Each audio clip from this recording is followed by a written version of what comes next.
Selamat pagi untuk kita semua. Baik, terima kasih atas waktu yang diberikan kepada kelompok kami.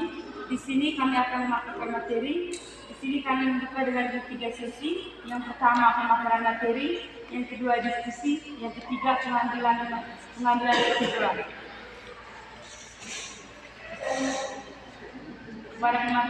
Pada materi pertama, lingkungan fisik wilayah Nusantara dan hubungannya dengan manusia. Aspek fisik wilayah Nusantara sangat besar pengaruhnya terhadap perumusan kebijakan nasional bidang politik.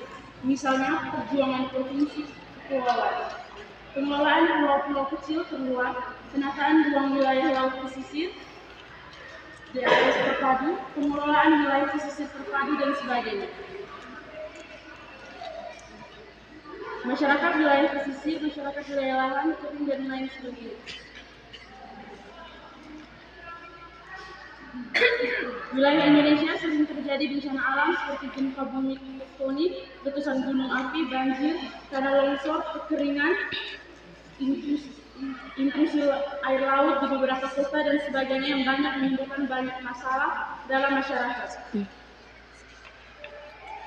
Dengan pengetahuan ini, kita dapat melakukan mitigasi sejumlah bencana alam guna mengurangi korban jiwa, kerugian harta benda, kerusakan lingkungan, dan sebagainya. Setting wilayah perlu dilakukan dalam rangka mitigasi bencana alam, antara lain melalui kebijakan penataan ruang wilayah, diuraikan lagi dalam topologi, geologi, geomorfologi, pedologi, klimatologi, hidrologi, dan oseanografi Indonesia. 1. Aspek wilayah. A. Topologi. Aspek topologi meliputi letak, luas, batas, dan bentuk fisik wilayah. Aspek ini terkait dengan kehidupan sosial, ekonomi, budaya, dan politik, dan sistem pertahanan dan keamanan. Secara astronomis, wilayah Indonesia terletak pada 6 derajat lintang utara sampai 11 derajat lintang selatan, dan 95 derajat lintang bujur timur sampai 141 derajat. Berdasarkan posisi lintangnya, sebagian besar berada di belahan bumi selatan. Berdasarkan posisi bujurnya, wilayah Indonesia berada di belahan timur, sedangkan berdasarkan posisi lintangnya, sebagian besarnya berada di belahan bumi selatan. Jarak ujung barat hingga ujung timur 5.120 km, ujung utara hingga ujung selatan 1.760 km.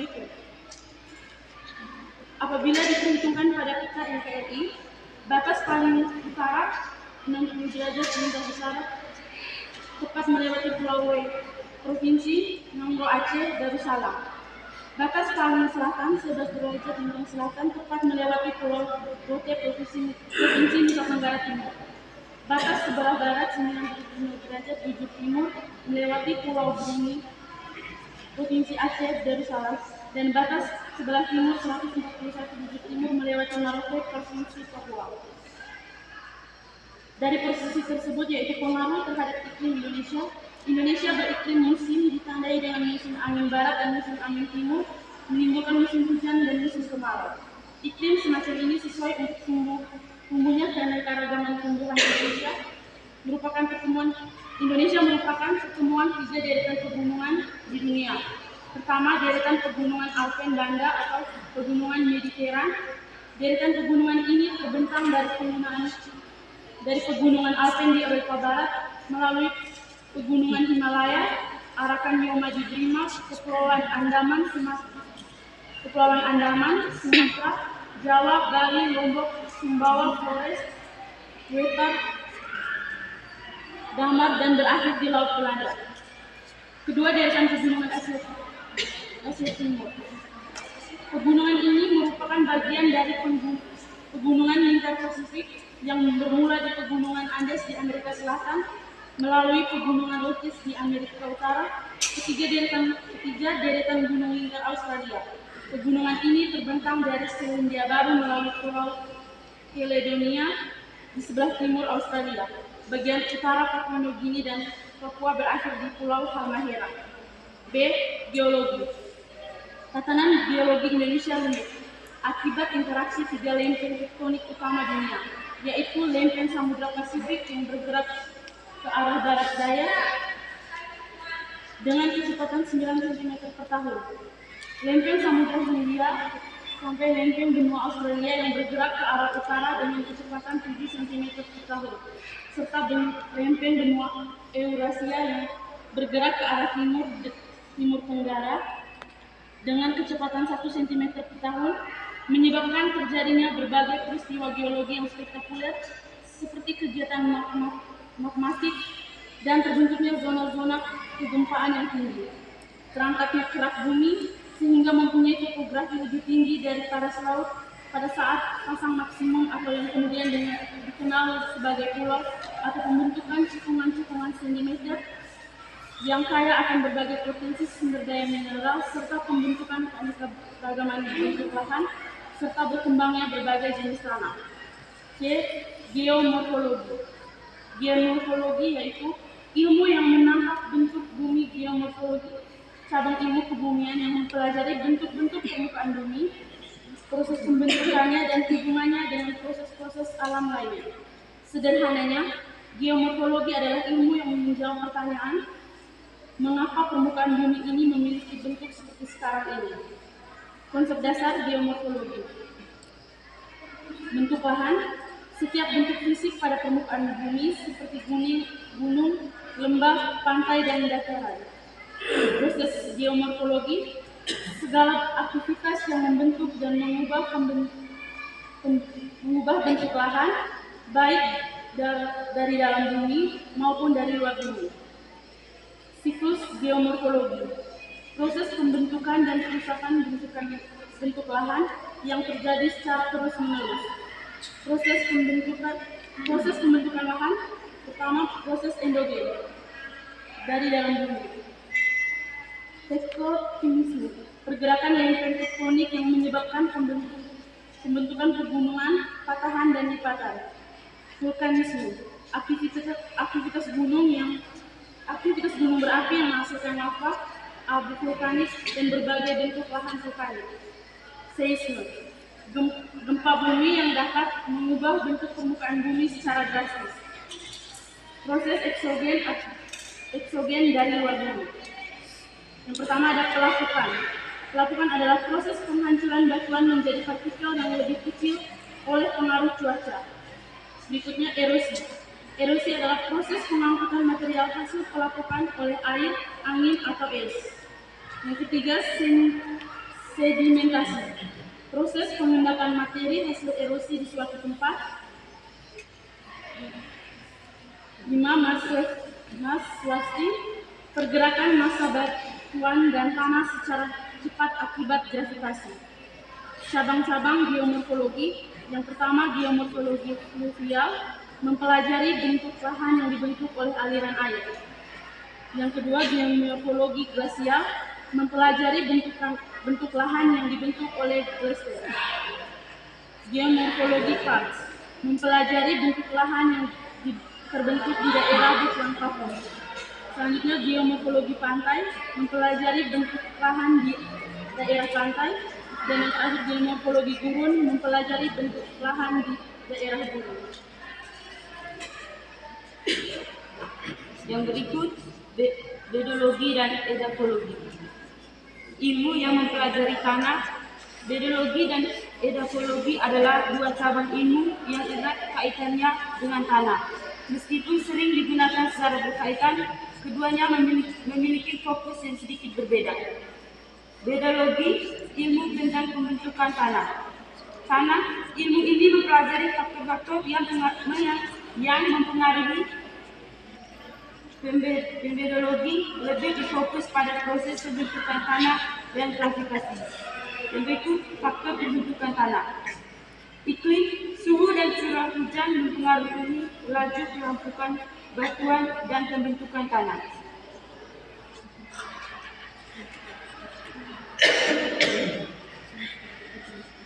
Yang berikut organisme. Makhluk hidup seperti tumbuhan, hewan, dan mikroorganisme berperan dalam pembentukan humus dan struktur tanah. Yang berikut topografi. Ketinggian, kemiringan, dan arah lereng mempengaruhi drainase dan tebalnya lapisan tanah. bahan induk, jenis batuan yang menjadi asal mula tanah akan mempengaruhi sifat fisik dan kimia tanah. Waktu, proses pembentukan tanah membutuhkan waktu yang sangat lama. Profil tanah, bedologi juga mempelajari profil tanah, yaitu susunan lapisan tanah dari permukaan hingga lapisan batu induk.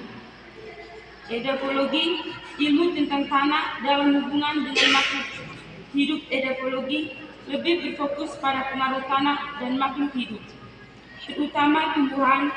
Ilmu ini mempelajari sifat-sifat tanah yang berkaitan dengan kesuburan tanah, seperti kandungan unsur pH, pH tanah, dan struktur tanah.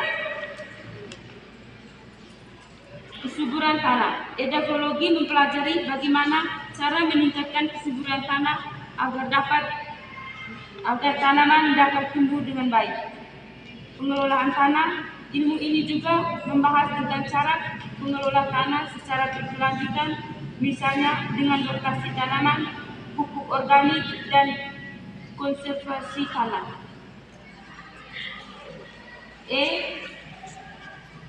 Klimatologi. Klimatologi berdasarkan faktor letak tanah, letak dan sifat kepulauan, maka iklim Indonesia mempunyai 4 sifat dasar. 1. Suhu udara rata-rata tahunan tinggi akibat letak Indonesia dekat khatulistiwa. 2. Angin yang mempengaruhi iklim Indonesia adalah angin musim yang membawa musim hujan dan musim kemarau.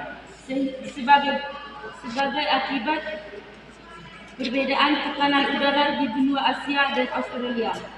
3. Bebas dari hembusan angin topan karena kepulauan Indonesia sebagian besar terletak tidak lebih dari 100 lintang utara atau 100 lintang selatan.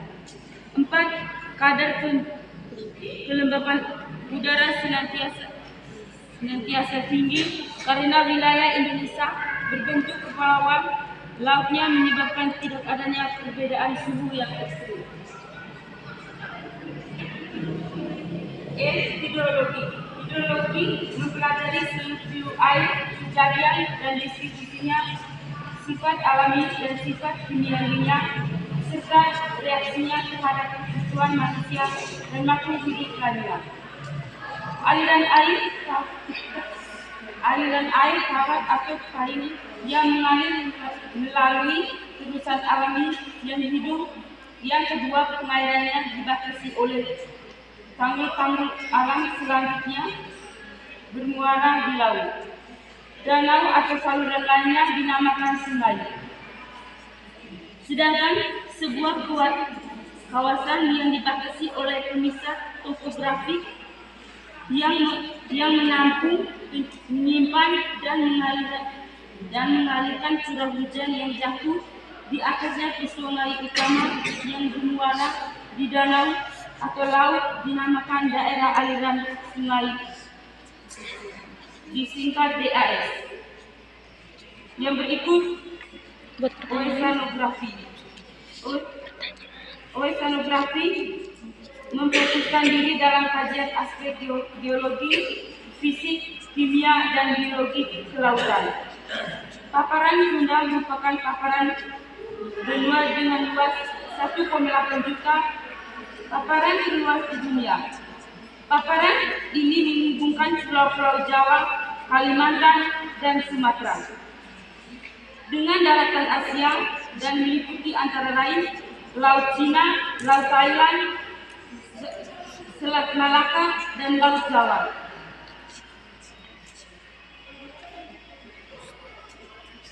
Sebelah utara Australia terhampar paparan suhu dengan luas 1,5 juta, dirinci paparan Arafura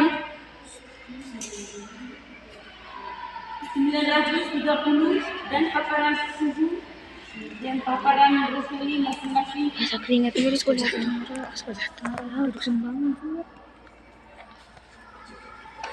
Yang berikut aspek manusia. Yang pertama, kependudukan.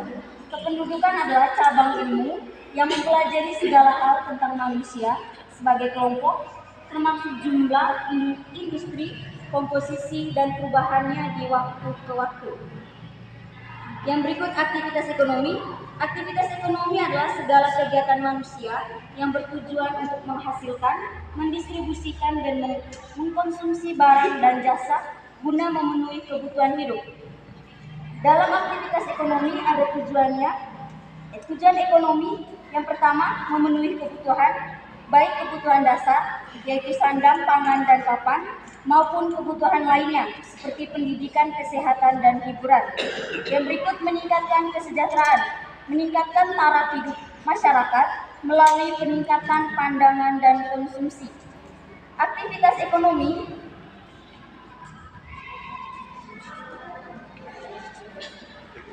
jenis-jenis aktivitas ekonomi berdasarkan prosesnya, yaitu pertama produksi, proses menciptakan barang atau jasa, contohnya pertanian, pertambangan, industri manufaktur, dan jasa. Yang berikut distribusi, proses menyalurkan barang atau jasa dari produsen ke konsumen, contoh perdagangan, transportasi, dan pergudangan. Konsumsi, proses penggunaan barang atau jasa untuk memenuhi kebutuhan, contohnya membeli makan, menggunakan transportasi. Faktor-faktor yang mempengaruhi aktivitas ekonomi, yang pertama sumber daya alam.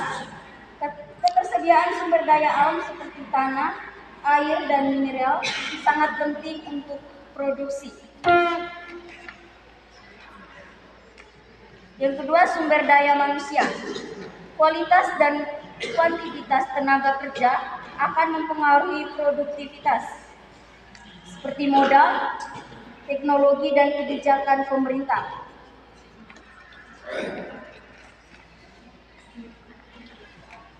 Berikut aktivitas sosial. Aktivitas sosial adalah segala bentuk kegiatan yang dilakukan secara bersama untuk mencapai tujuan tertentu yang berdampak positif bagi masyarakat. Kegiatan ini melibatkan partisipasi aktif dari individu atau kelompok dalam mengatasi masalah sosial, meningkatkan kualitas hidup, atau membangun komunitas yang lebih baik. Tujuan aktivitas sosial yang pertama membantu sesama, memberi bantuan kepada mereka yang membutuhkan, seperti korban bencana alam, anak yatim, atau orang sakit. Memperbaiki kondisi sosial, yaitu mengatasi masalah sosial seperti kemiskinan, pengangguran, atau ketidakadilan. Membangun komunitas, yaitu mempererat hubungan antara anggota masyarakat dan menciptakan rasa kebersamaan.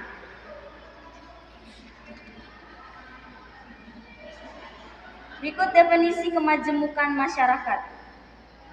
Keberagaman yang terdapat dalam kehidupan sosial manusia melahirkan masyarakat majemuk. Majemuk berarti banyak ragam, beraneka, berjenis-jenis. Istilah masyarakat Indonesia majemuk pertama kali diperkenalkan oleh Furnival dalam bukunya Netherlands, India, A Study of Plural Economy, yang isinya menggambarkan kenyataan masyarakat Indonesia yang terdiri dari keanekaragaman ras dan etnis, sehingga sulit bersatu dalam satu kesatuan sosial politik.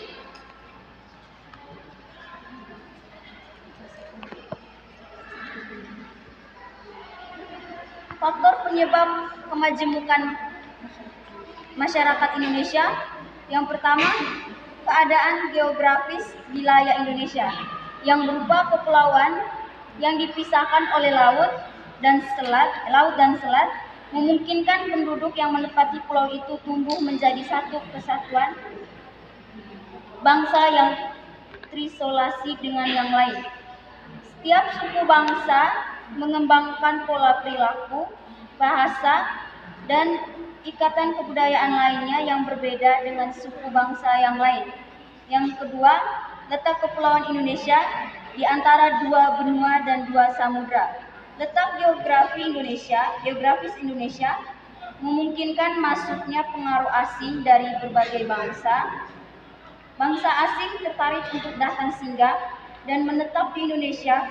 Mereka berupaya memperkenalkan budayanya terhadap bangsa Indonesia. Yang ketiga, pembangunan.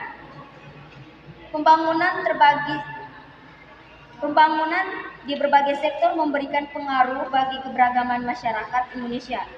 Kemajemukan ekonomi dan industrialisasi yang terjadi di dalam masyarakat Indonesia menghasilkan kelas sosial yang didasarkan pada aspek ekonomi. Yang keempat, iklim dan tingkat kesuburan tanah yang berlainan di berbagai daerah. Iklim yang berbeda di berbagai daerah menimbulkan kondisi alam lain pula. Kondisi demikian akan membentuk pola-pola perilaku dan sistem mata pencarian yang berbeda. Ciri-ciri masyarakat majemuk. 1. Segmentasi keadaan kelompok-kelompok. Yang kedua, kurang mengembangkan konsensus. Yang ketiga, sering mengalami konflik. Keempat, integrasi sosial atas paksaan. 5. Dominasi satuan kelompok atau kelompok lain.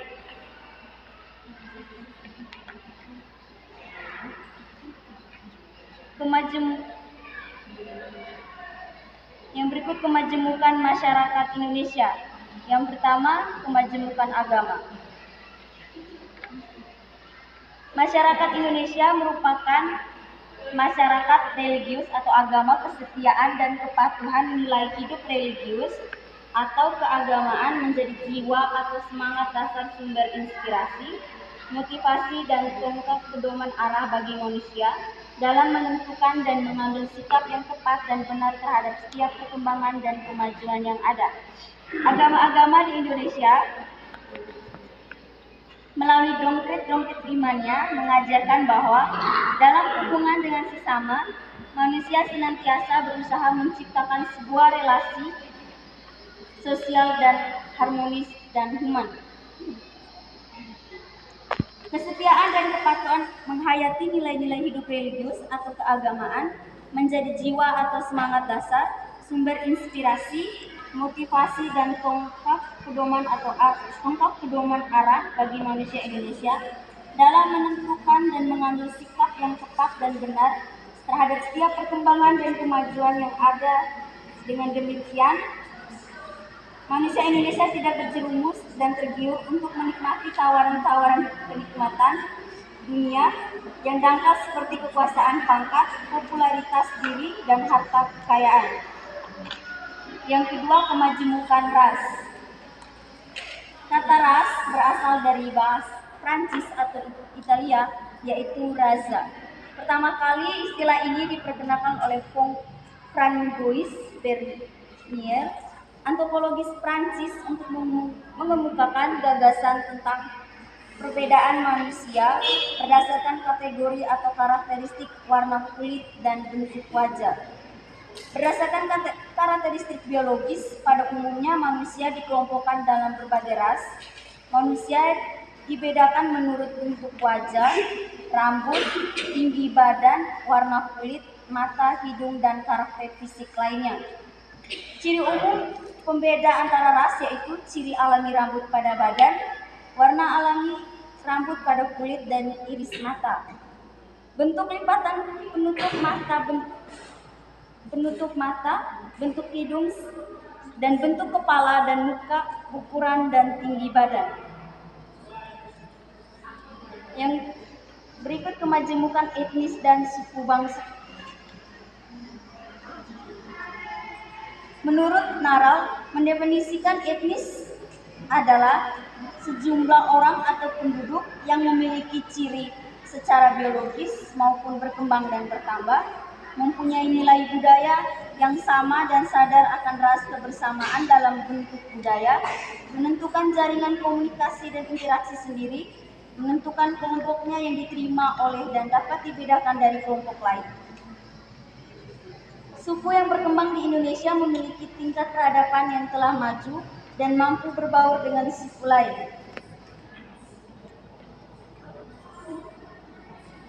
Di samping itu juga masih dijumpai suku bangsa atau masyarakat terasing. Masyarakat terasing merupakan suku bangsa atau trisolasi dalam hidup dan masih hidup dari berburu, meramu atau berladang padi, umbi-umbian dengan sistem ladang berpindah. Masyarakat ini terhambat dari perubahan dan kemajuan karena ideologi geografi atau upaya disengaja untuk menolak bentuk perubahan kebudayaan. Baik, sekian saja pemaparan materi dari kelompok kami. Lanjut ke sesi yang kedua, sesi diskusi. Di sini kami buka dengan 3 penanya. Kepada teman-teman yang mau bertanya, waktu dan kesempatan kami berikan.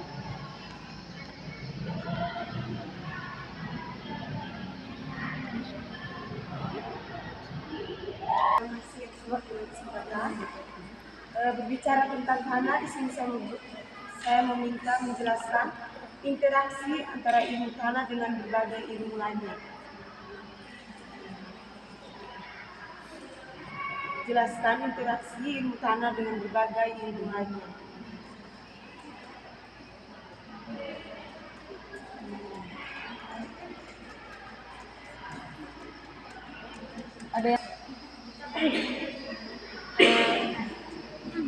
Bagaimana cara Anda memberikan kesadaran lingkungan di kalangan generasi muda untuk menjaga kelestarian lingkungan? Bagaimana cara Anda memberikan kesadaran lingkungan di kalangan generasi muda untuk menjaga kelestarian lingkungan?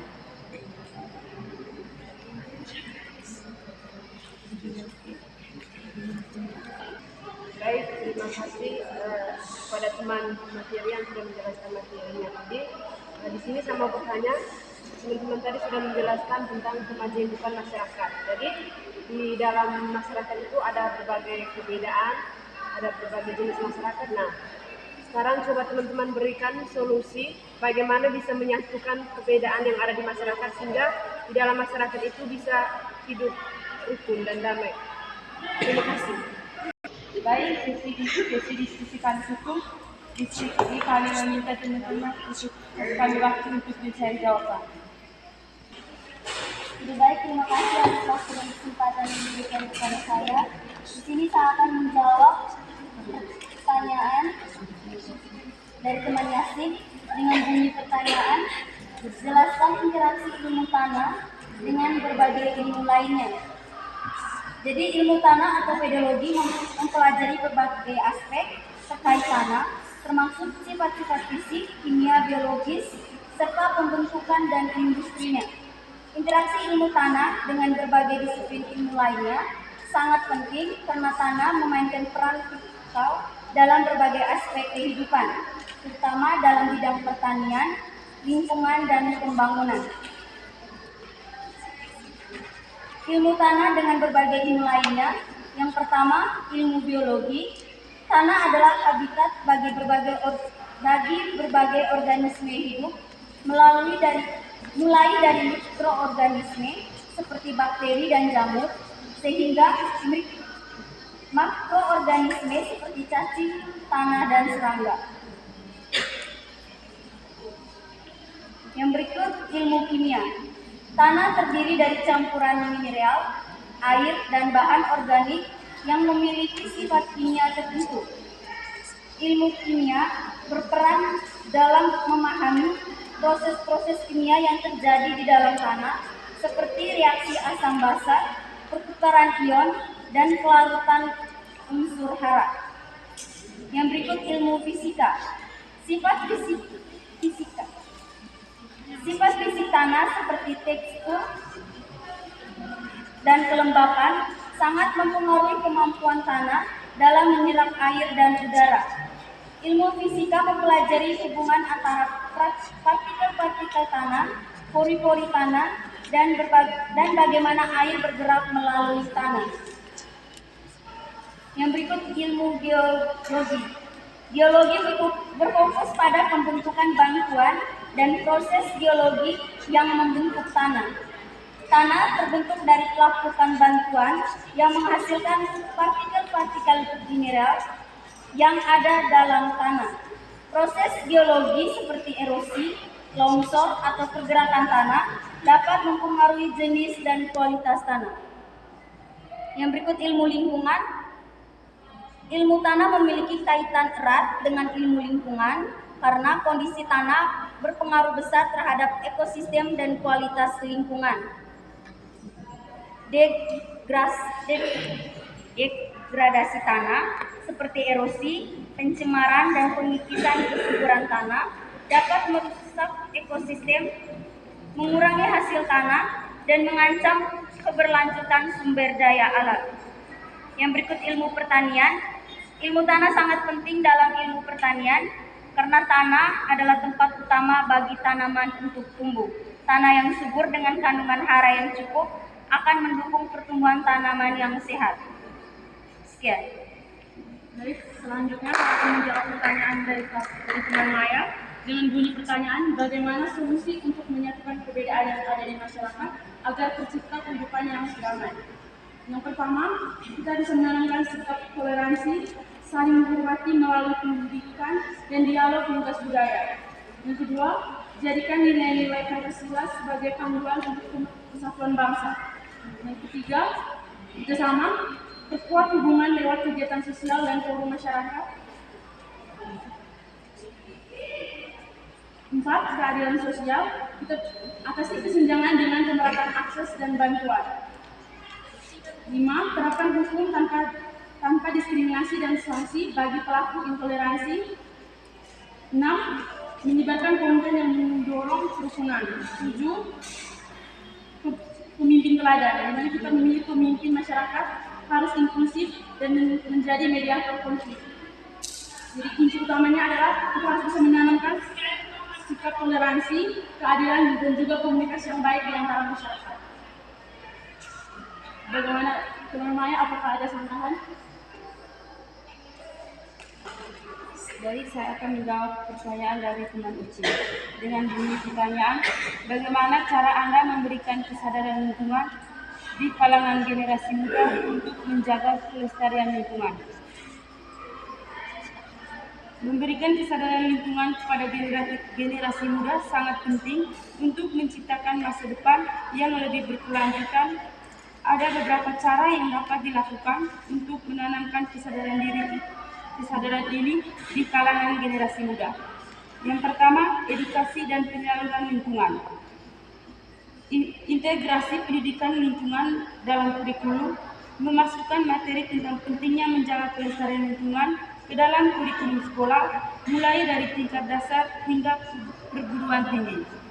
Ini bisa mencakup topik-topik seperti daur ulang, perubahan iklim, konservasi alam, dan penggunaan sumber daya alam secara bijaksana. Yang berikut penyaluran dan seminar. Mengadakan seminar, lokal karya, dan penyaluran yang melibatkan generasi muda. Aktivitas ini bisa diadakan di sekolah atau komunitas yang mengundang para ahli untuk berbagi pengetahuan dan pengalaman mereka mengenai isu-isu lingkungan. Yang berikut pengalaman langsung melalui kegiatan praktis. Kegiatan bersih-bersih lingkungan. Mengorganisir kegiatan seperti dengan terlibat langsung dalam kegiatan pembersihan, generasi muda bisa merasakan langsung pentingnya menjaga kebersihan lingkungan dan dampaknya terhadap kesehatan dan ekosistem. Bagaimana teman Uci?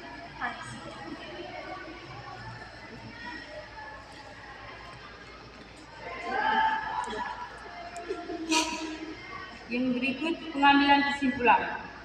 Aspek fisik wilayah Nusantara sangat besar pengaruhnya terhadap perumusan kebijaksanaan nasional atau bidang politik, misalnya perjuangan provinsi, kepulauan, pengelolaan pulau-pulau kecil terluas, penataan ruangan wilayah laut pesisir, dan sebagainya, terpadu pengelolaan wilayah pesisir dan sebagainya. Sekian saja pemaparan materi dari kelompok kami. Selamat siang. Kita semua.